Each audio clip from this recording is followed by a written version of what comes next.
Well এটা আসলে সম্পূর্ণ আল্লাহর রহমত প্রয়োজন হয়। ওই সময়ে আমার যে টার্গেট আমার কাঁধে যে দায়িত্ব চেপেছিল সেটা শুধুমাত্র আল্লাহর রহমতে সম্ভব হয়েছিল। এবং আমি মনে করি যে এবারও যদি আল্লাহ পাক এরকম কিছু লিখে রাখেন, এগুলি তো আসলে সব pre written by Allah. So উনি যদি এরকম কিছু লিখে রাখেন অবশ্যই সম্ভব হবে। আমার চেষ্টার কোনো কমতি থাকবে না। তবে আমি মনে করি নট অনলি মি, আমাদের দলে যে 15 জনের যে টোটাল আমরা সদস্য, আমাদের প্রত্যেকেই আমরা এটা করার সামর্থ্য রাখি এবং আমার বিশ্বাস আমরা করতে পারবো এরকম কোনো সিচুয়েশনে পড়লে। আমি বলছি যে আসলে সেমিফাইনালে যেতে চাই, কিন্তু বাস্তবিক অর্থে আপনি আসলে কি চান? বাংলাদেশ দল কোথায় যেতে পারবে? ওয়েল দেখুন আমাদের গ্রুপে আসলে অনেক টাফ টাফ টিম, আমাদের কোনো এশিয়ান টিম এমনকি নেই। তার সঙ্গে আবার যারা অনেকে মনে করছেন স্কটল্যান্ড উইক টিম, আসলে স্কটল্যান্ডের 3 থেকে 4টা প্লেয়ার বিগ ব্যাশ খেলে, ওয়ার্ল্ড স্টেজে গুড কোয়ালিটি ক্রিকেট খেলে। সো আমি মনে করি যে স্কটল্যান্ডও টাফ হবে। It gonna be tough but not impossible. সেই ক্ষেত্রে আমি মনে করি যে স্টেপ বাই স্টেপ যদি আমরা ম্যাচ জিততে পারি, সেটাই আমাদের জন্য বড় পাওয়া হবে। বিশেষ করে 1 থেকে 2টো ম্যাচ যদি আমরা জিতি, সেটা আমাদের জন্য অনেক বড় পাওয়া হবে এবং সেটা যদি ইভেন একটা ম্যাচও হয়। ওয়ার্ল্ড কাপে আপনার একটা রেকর্ড আছে, আপনি 6টা উইকেট নিয়েছিলেন 2018 ওয়ার্ল্ড কাপে। এবারও আসলে তেমন কোনো ওয়ার্ল্ড কাপ যেহেতু মানে নিজের রেকর্ডই ভঙ্গ করার মানে টুর্নামেন্ট, তো এরকম কোনো প্ল্যান আছে কি?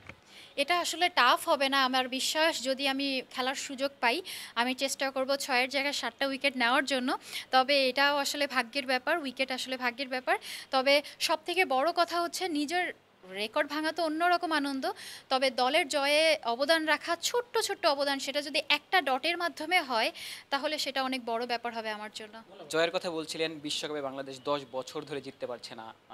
বাংলাদেশে যদি গ্লোবাল কোনো ইভেন্ট বলি, এশিয়া কাপ, সেটা আপনার ব্যাটে আসলে এসেছিল। শেষ বলে 2 দরকার ছিল, আপনি সেটা ওভারকাম করেছিলেন। তো আপনি আসলে বাংলাদেশকে 10 বছর পর ম্যাচটা জিতাবেন বা বাংলাদেশকে জয় উপহার দেবেন, এরকম কোনো ব্যক্তিগত গোল আছে? ওয়েল এটা আসলে সম্পূর্ণ আল্লাহর রহমত প্রয়োজন হয়। ওই সময়ে আমার যে টার্গেট আমার কাঁধে যে দায়িত্ব চেপেছিল সেটা শুধুমাত্র আল্লাহর রহমতে সম্ভব হয়েছিল। এবং আমি মনে করি যে এবারও যদি আল্লাহ পাক এরকম কিছু লিখে রাখেন, এগুলি তো আসলে সব pre written by Allah. So উনি যদি এরকম কিছু লিখে রাখেন অবশ্যই সম্ভব হবে। আমার চেষ্টার কোনো কমতি থাকবে না। তবে আমি মনে করি নট অনলি মি, আমাদের দলে যে 15 জনের যে টোটাল আমরা সদস্য, আমাদের প্রত্যেকেই আমরা এটা করার সামর্থ্য রাখি এবং আমার বিশ্বাস আমরা করতে পারবো এরকম কোনো সিচুয়েশনে পড়লে। ওয়েল বাংলাদেশে খেলা হলে তো ডেফিনেটলি এটা আমাদের জন্য অনেক বড় অ্যাচিভমেন্ট হতো। ওই ক্ষেত্রে যে বাংলাদেশের অনেক প্যারেন্টস খেলাগুলি দেখতেন, মোটিভেটেড হতেন এবং তাদের বাচ্চাদেরকে অনেক অনেক ক্রিকেটে ইনভলভ করতেন। এবং আমার মনে হয় যে খারাপ লাগা অবশ্যই আছে, তবে আলটিমেট গোল আমাদের পিছায় নাই। আমরা আমাদের গোলেই স্থির আছি। ডেফিনেটলি ওয়ার্ল্ড স্টেজ যদি বাংলাদেশে হতো, এটা আমাদের জন্য অনেক প্লাস পয়েন্ট থাকতো। তারপরও আমি বলবো যদি আমরা দুবাইয়ের মাটিতে ম্যাচ জিততে পারি, সেটাও আমাদের জন্য অনেক বেশি প্লাস পয়েন্ট হবে, যেটা আমরা এশিয়া কাপ উইনের মাধ্যমে করেছিলাম।